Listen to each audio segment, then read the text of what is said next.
Welcome to a new case. Don't forget to subscribe to the channel and come back for a new real case. Thanks for watching. In this video, we revisit the chilling case of 2003, when 37-year-old Sandy Rozzo was ambushed after returning home from a late-night shift at a bar. As she pulled into her garage, her boyfriend, resting upstairs, was startled by a series of sharp pops. Moments later, he raced downstairs and was met with a horrifying scene that led him to dial 911. What initially seemed like another night in Pinellas Park, Florida, a quiet community just outside Tampa, known for its beaches and peaceful neighborhoods, quickly turned into one of the city's darkest moments.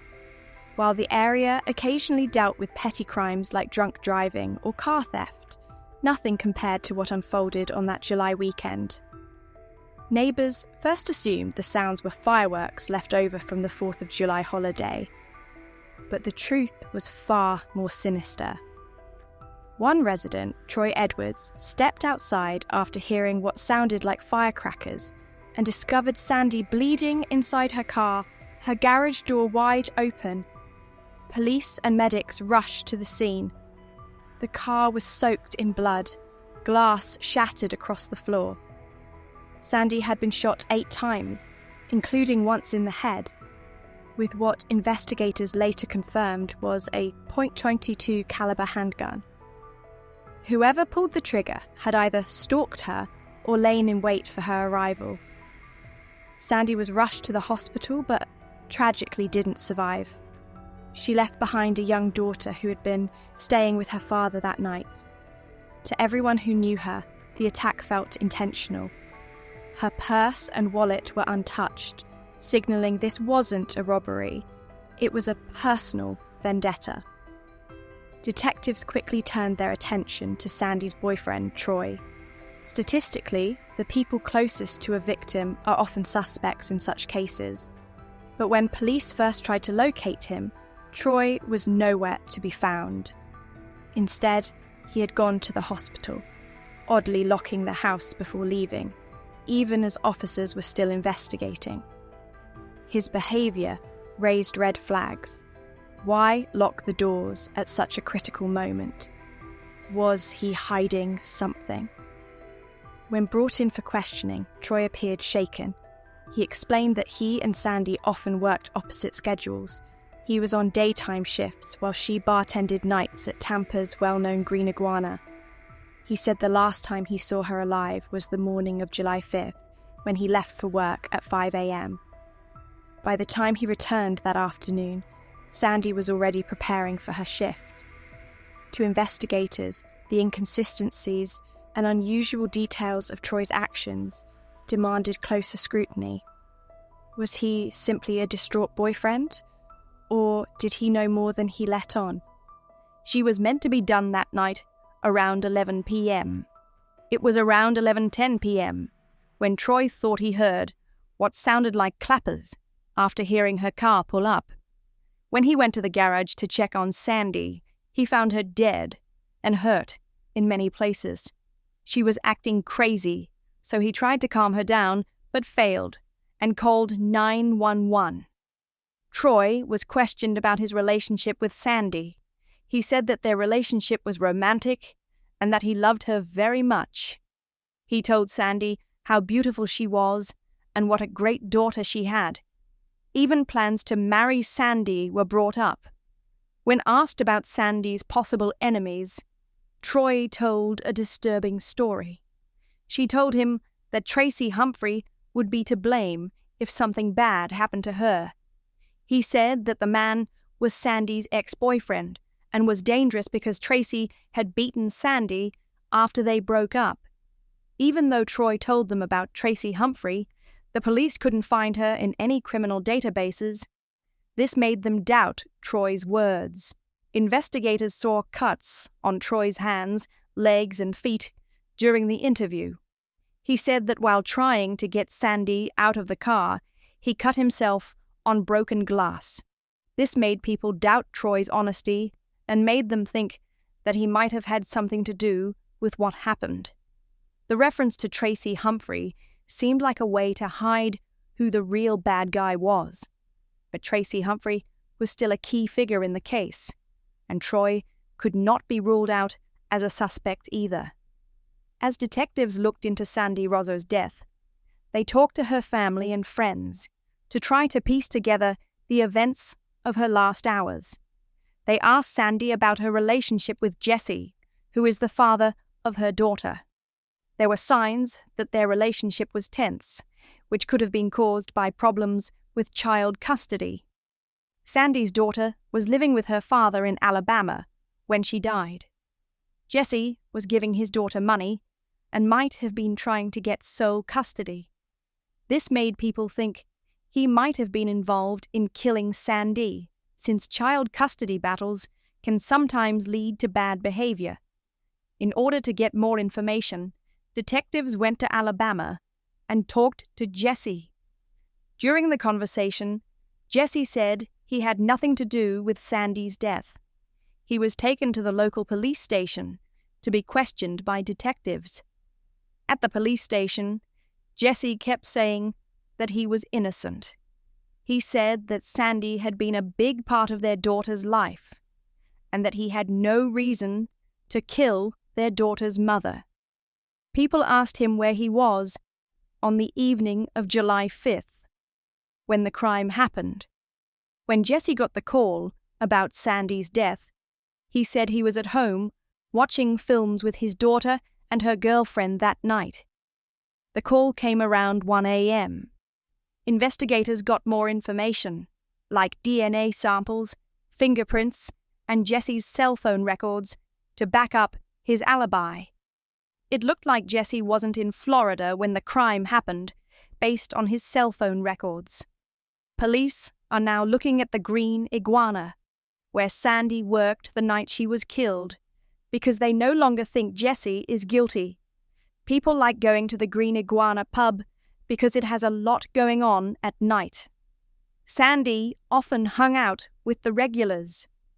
To find new clues, police talked to all of her co-workers, especially those who had worked with her on the night of the crime. When Sandy's co-workers learnt what had happened, they were shocked and angry. The news of her death was very upsetting to everyone who knew her. No one else at work saw anything strange in the bar on the night of the incident. Around 10:45 p.m., Sandy left work, and soon after, someone saw her leave the parking lot.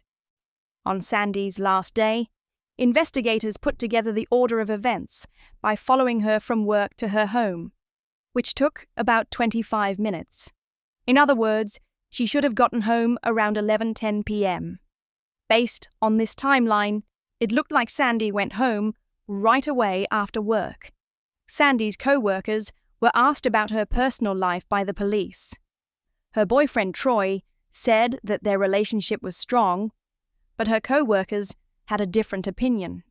They said that Sandy thought of herself as more of Troy's flatmate than his girlfriend at times. Based on this information, Sandy might have thought about ending her relationship with Troy. As it became clear that Troy was telling one story, while Sandy's friends and co-workers were telling another, the detectives turned their attention back to Troy. People who work at the Green Iguana said that Sandy was going to talk to Troy about the possibility of dating other people. It's possible that Troy's feelings were hurt, which made him act badly and hurt Sandy. Sandy was thankful that Troy kept her stable, but it looked like she didn't love him as much as he wanted her to. This love that wasn't returned could have been what led to the crime. A classic example of a crime of passion where the killer thinks, if I can't have you, no one can. When detectives questioned Troy again, he looked upset, but helped with the investigation. There are, however, times when suspects act innocent and fully cooperate with the police to avoid being suspected. Since Troy was now the focus of the investigation, the police worked hard to find any proof that he was connected to Sandy's death. They looked through Troy's car and house carefully, but didn't find any weapons or other items that made them suspicious. The detectives then asked Troy about his relationship with Sandy and told him that her co-workers had given a very bad picture of things. Troy looked shocked when he heard the accusations. He thought their relationship was more serious than it was, and he didn't know how Sandy really felt. Troy insisted that his love for Sandy would never change, even though she may have been planning to leave him. To make sure Troy's story was true, detectives looked at the order of events. Setting a clear deadline was very important. Their records showed that Sandy got home around 11:10 p.m., which matched Troy's account of hearing gunshots, finding Sandy in the garage, and calling 911. Troy's actions seemed like those of a man who had just seen a loved one die in a terrible accident. The police ruled out Troy as a suspect in the crime after a thorough investigation. After that, it looked like the investigation was over. Who else could have been so evil as to do such a horrible thing? What would someone want to do to hurt Sandy? She was just trying to make money and get her life together. Troy found Sandy's folder in his home, which turned out to be an unexpected help for the detectives. Troy was right when he said that the folder held important information. Sandy had written notes in the folder about her upcoming trial against a man she accused of assault and illegal imprisonment. Tim Humphrey was going to be tried in Tampa, and Sandy was going to be a witness against him. The trial was set for August, which was only 1 month after Sandy was killed. Police had already been told by Troy that Sandy's ex-boyfriend's name was Tracy Humphrey.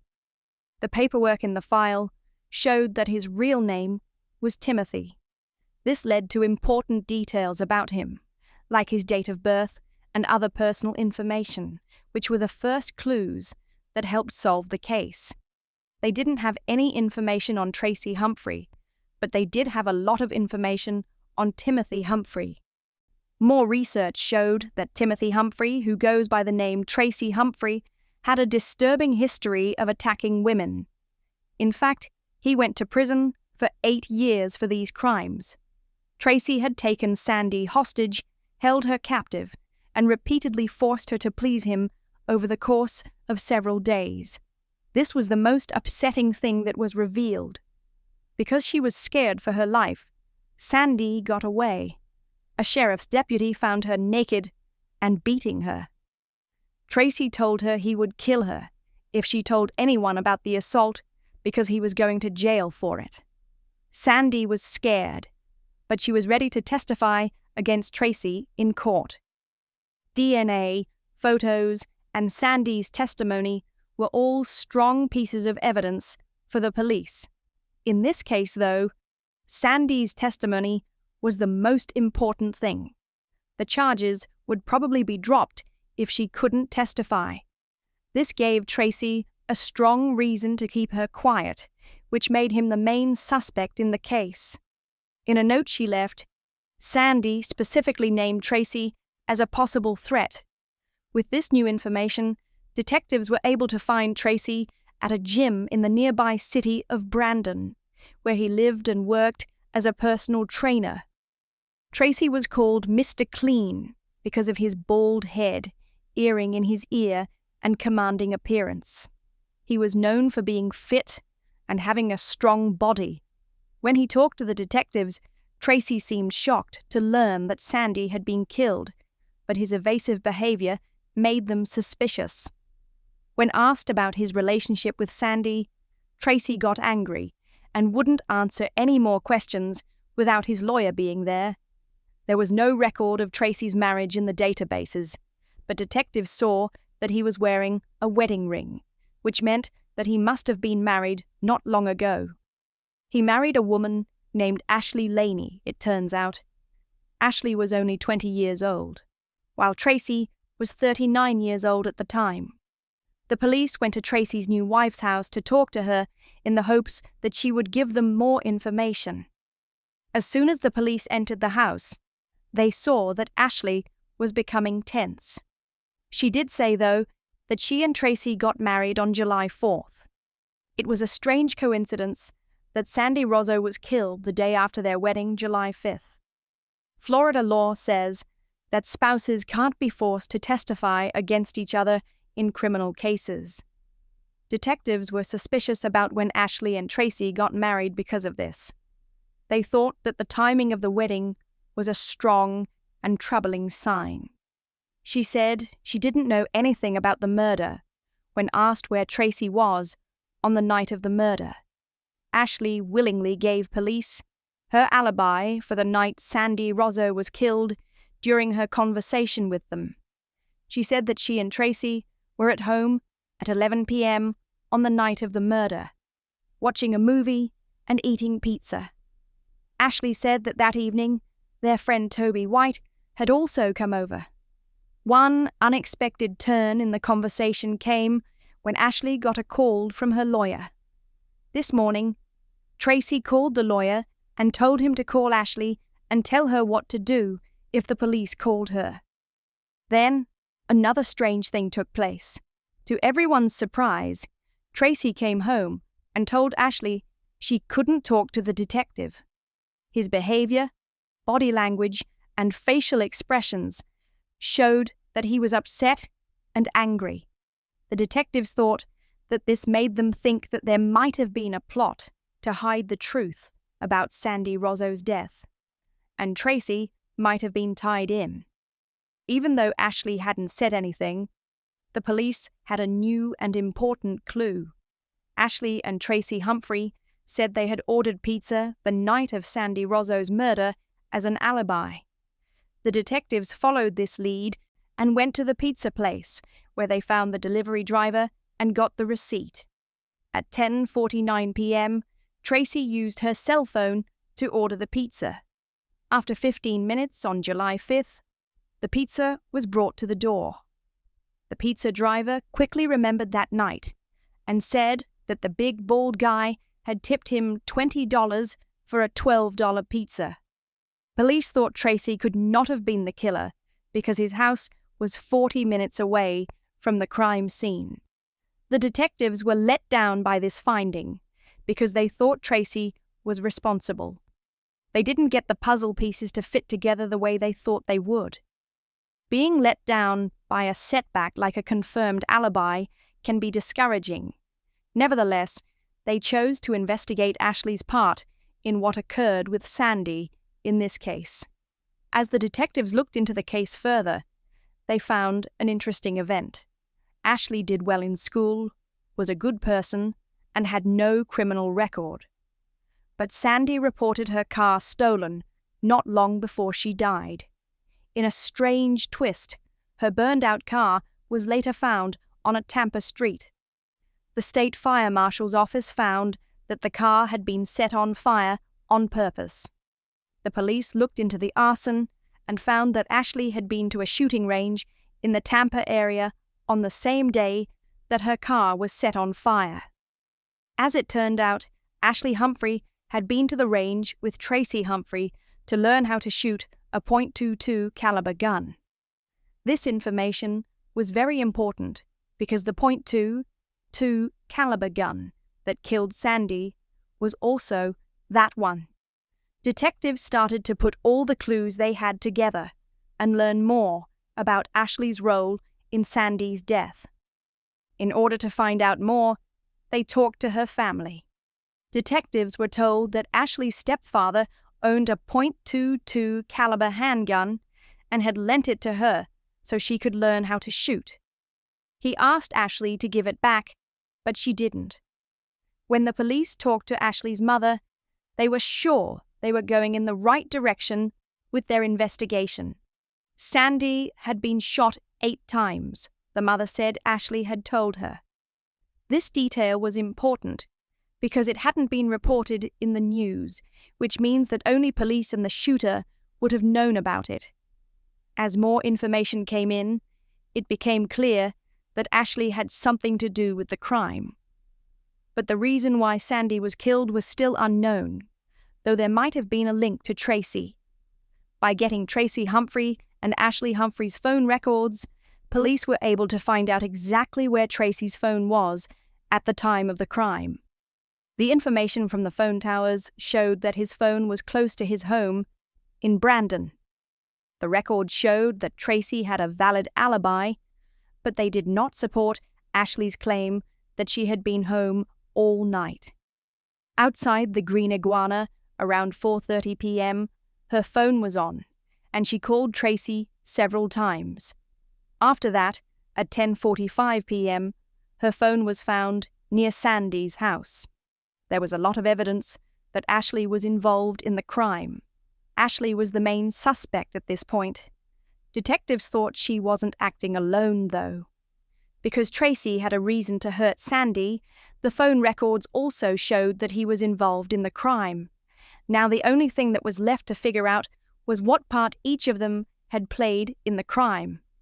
Toby White, a friend who had been to Tracy and Ashley's house the night Sandy Rozzo was killed, was looked at by detectives as more evidence. She was called in by police to be questioned. Tracy Humphrey thought Toby was a good trainer, so she took him on as a client.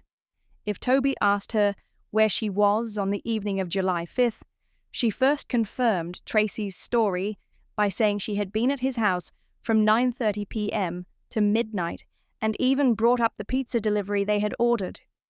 Further review of cell phone records, however, made it clear that Toby was not in the house at that time. Toby was told that her testimony was not consistent. If you lie under oath, you could go to jail. When Toby realized she could be charged with a crime, she changed her story and told the truth.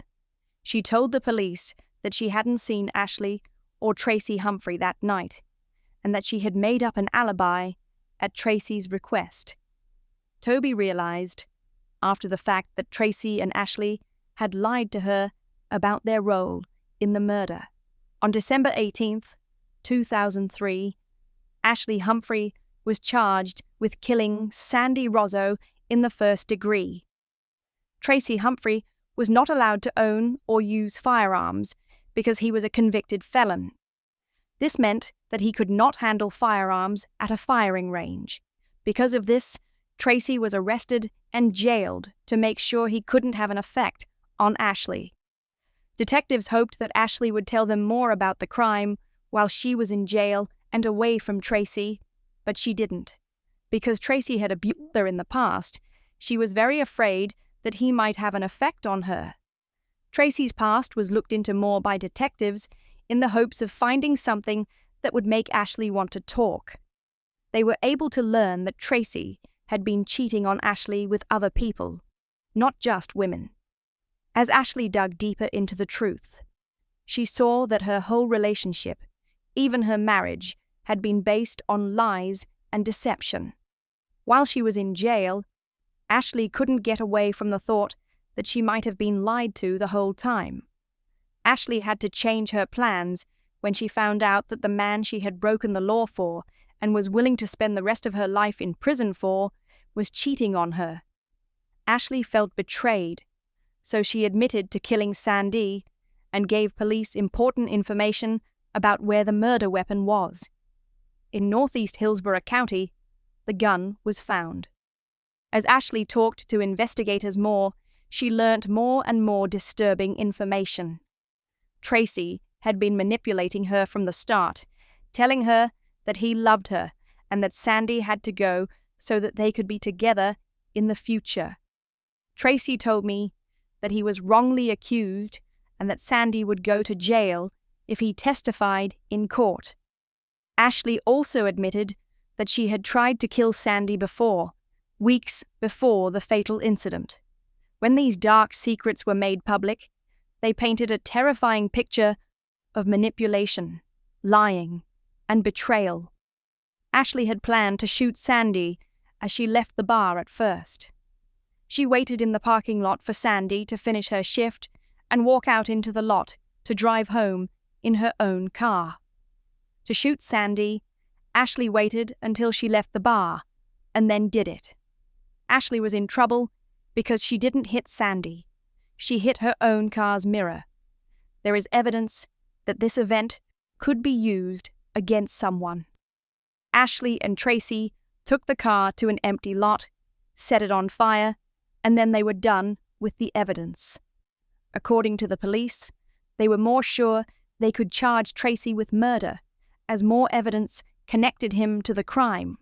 Ashley was just a pawn in Tracy's plan to kill Sandy.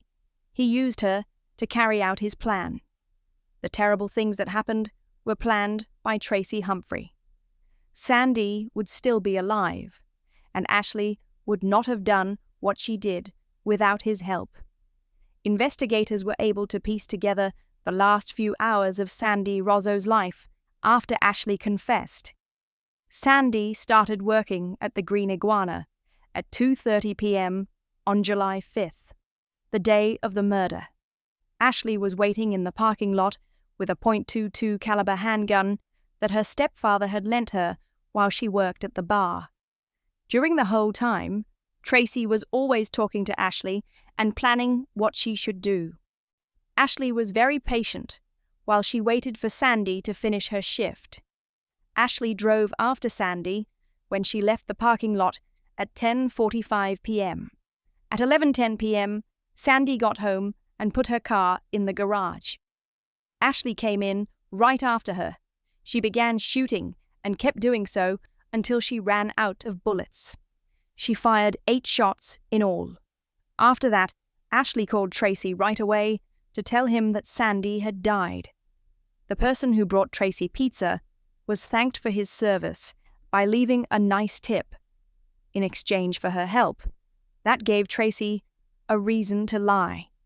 In exchange for testifying against Tracy Humphrey, Ashley took a plea deal that put her in prison for 25 years. A lot of people thought Ashley's sentence wasn't fair and thought she should have been given a life sentence instead. Ashley Humphrey was given a 25-year prison sentence on March 10, 2006.